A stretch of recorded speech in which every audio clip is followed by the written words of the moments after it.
La historia del cine como espectáculo comenzó en París el 28 de diciembre de 1895. Después del éxito que los Lumière tuvieron con el cinematógrafo y sus primeras películas, el cine continuó evolucionando, tomando mejor forma y volviéndose mucho más amplio. En Estados Unidos, el cine tuvo un éxito arrollador, porque al ser un país de inmigrantes, muchos de los cuales no hablaban inglés, tanto el teatro como la prensa o los libros no tenían sentido para ellos, ya que no estaban en su idioma natal. Y así el cine mudo se transformó en algo muy importante para ellos. Viendo el futuro negocio y su patente con el kinetoscopio, Alva Edison intentó tomar el control de los derechos sobre la explotación del cinematógrafo. El asunto llegó a tal grado que se fue a juicio Edison contra los llamados productores independientes. Como consecuencia, estos productores emigraron desde Nueva York hacia el oeste. En un pequeño poblado llamado Hollywood, encontraron condiciones ideales para rodar. Días soleados casi todo el año, multitud de paisajes, la cercanía con la frontera de México, en caso de que debieran escapar de la justicia. Así nació la llamada Meca del cine, y Hollywood se transformó en el más importante centro cinematográfico del mundo. La mayor parte de los estudios se fueron a Hollywood, como Fox, Universal y Paramount, y miraban al cine más como un negocio que como un arte. Estos lucharon entre sí y a veces, para competir mejor, se fusionaron. Así nacieron 20th Century Fox y Metro-Goldwyn-Mayer. Estos estudios buscaron controlar íntegramente la producción fílmica. Así, no solo financiaban las películas, sino que controlaban a los medios de distribución a través de cadenas de salas destinadas a exhibir nada más que sus propias películas. También contrataron a directores y actores como si fueran meros empleados a sueldo bajo contratos. Fue incluso común la práctica de prestarse directores y actores entre sí, sin que ni unos ni otros tuvieran nada que decir al respecto porque estaban amarrados por sus contratos. Esto marcó la aparición del Star System, el sistema de estrellas, en el cual las estrellas del cine eran promocionadas en serie, igual que cualquier otro producto comercial. Durante los primeros 30 años, las películas fueron completamente mudas, pero las proyecciones en las salas iban acompañadas de la música tocada por un pianista o una pequeña orquesta y además comentada por la voz de un explicador. Esto era imprescindible porque hacía posible que las multitudes analfabetas o inmigrantes que no conocían este idioma entendieran la película.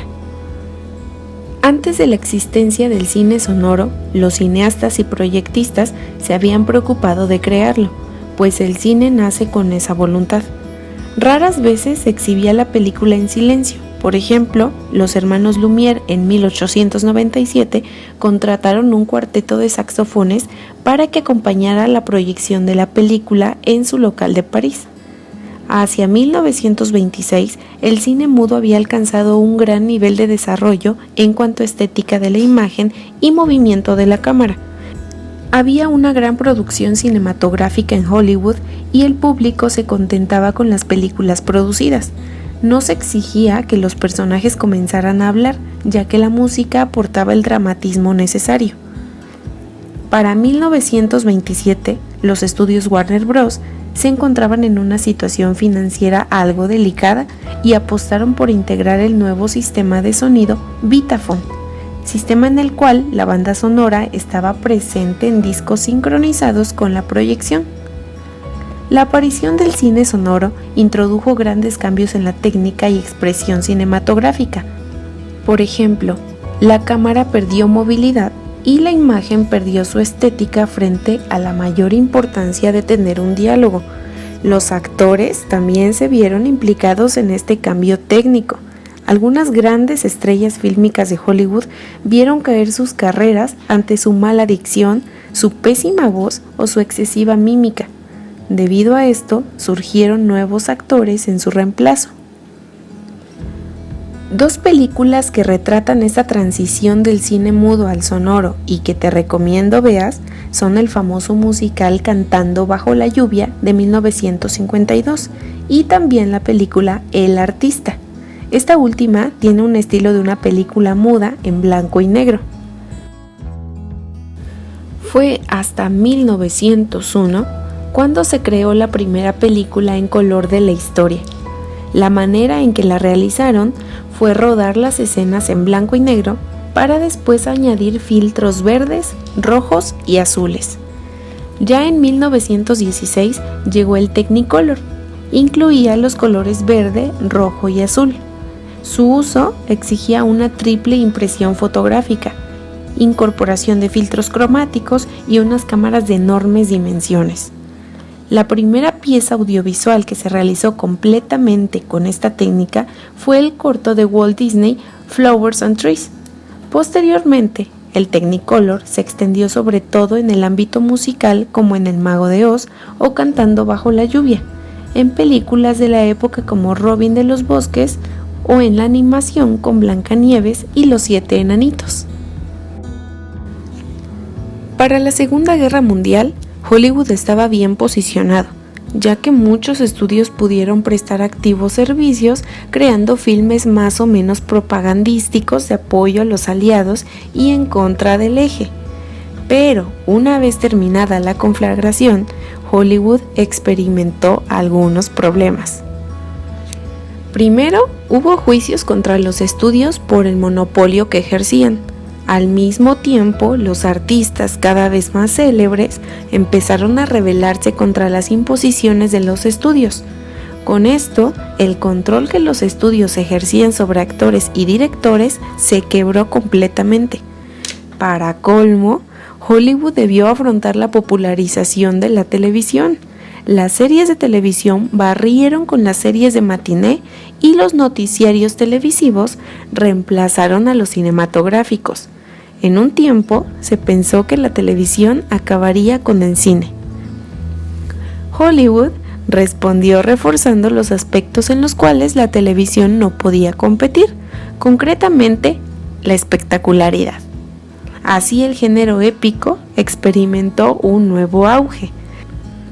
Todos ellos se beneficiaron de avances técnicos como la pantalla panorámica, gracias a innovaciones como el cinerama o el cinemascope. Todos estos cambios en el cine, que seguían de cerca a la sociedad, golpearon al cine de Estados Unidos. Así es como en las décadas de los 60s y los 70s se formaron una serie de nuevos cineastas que redefinieron la noción del cine hollywoodense. Marcado en parte por los sucesos de la década de los 70s, el cine de ese tiempo se había vuelto más oscuro, con filmes legendarios como El Padrino, Apocalypse Now o Cabaret, por mencionar algunos ejemplos. Pero en el 77, el cineasta George Lucas, con su película La Guerra de las Galaxias, cambió esto para siempre. Lucas hizo un trato con Fox que los ejecutivos del estudio consideraron muy ventajoso, por el cual la Fox se llevaba las ganancias por la película y Lucas por la mercadotecnia. Por los resultados posteriores, mucho mejores para Lucas que para Fox, los estudios entendieron que las películas podían ser explotadas económicamente de manera mucho más amplia.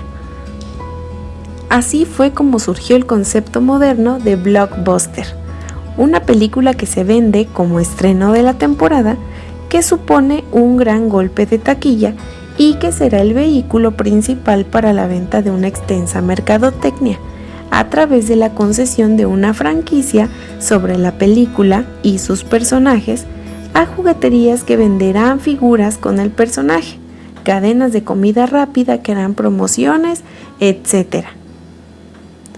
El concepto de la película como una franquicia desarrolló también el concepto de secuela. Existían algunas previamente, como The Godfather Part 2, La novia de Frankenstein, etc. E incluso una franquicia fílmica como James Bond había acumulado la respetable cantidad de una decena de entregas, pero con secuelas como Superman 2, Rocky 2 o El Imperio Contraataca, el pensar las películas como eventos con posible continuación para explotar la franquicia dejó de ser algo excepcional para pasar a ser algo muy normal.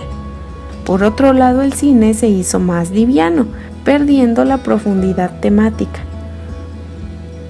La generalización de las tecnologías relacionadas con la computadora cambió al cine para siempre. Los antiguos efectos especiales a base de maquetas y sobreimpresiones pasaron a ser desarrollados mediante las computadoras. La primera película con efectos digitales fue Tron en 1982, pero desde ahí el desarrollo fue fulminante, hasta el punto en que en 1995 la famosa compañía Pixar pudo realizar el primer largometraje íntegramente realizado por computadora, una película que a todos nos encanta, Toy Story. Un paso muy simbólico lo dieron los estudios Disney, cuando después del fracaso de su film Home on the Range, cerraron esta división y se concentraron en el mercado de la animación por computadora. El Internet supuso también un desafío mayúsculo para los grandes estudios debido a que el brutal crecimiento de la capacidad de almacenaje en discos duros y portátiles llevó a que por primera vez se pudiera reproducir de manera virtual y limitada una película íntegra sin pérdida significativa de calidad. Después de esto y por internet vino la descarga de las películas, lo cual junto con los DVD trajo un intenso debate que aún no termina en torno al problema de la propiedad intelectual en internet. Los grandes estudios se quejan de las pérdidas que este intercambio origina, y esto ha llevado a que muchos realizadores independientes hayan optado por el cine digital, llevándolos a grabar sus películas y a editarlas por computadora para luego colocarlas en sitios de intercambio de información como por ejemplo YouTube o Vimeo. Este último es muy utilizado por cineastas independientes. Y ahora, aunque no nos olvidamos de grandes empresas como Cinépolis y Cinemex, en donde se proyectan estrenos mundiales y películas súper taquilleras, viene a ser el auge el famoso y muy amado Netflix. Esta es la líder en plataformas de streaming, pero además de la competencia que ya tiene, que son HBO, Amazon Prime, por mencionar algunas, en los próximos meses van a surgirle nuevos rivales como Disney, Apple y Warner, que amenazan con retirarle la corona. Pero de esta plataforma te hablaré en otro video, porque vale mucho la pena dedicarle uno solo a esta innovación del entretenimiento. Aquí terminamos la segunda parte de la historia del cine. Espero hayas aprendido algo nuevo acerca de este séptimo arte. Recuerda suscribirte y compartir esta información a tus contactos. Soy Lucero Granados y nos vemos muy pronto.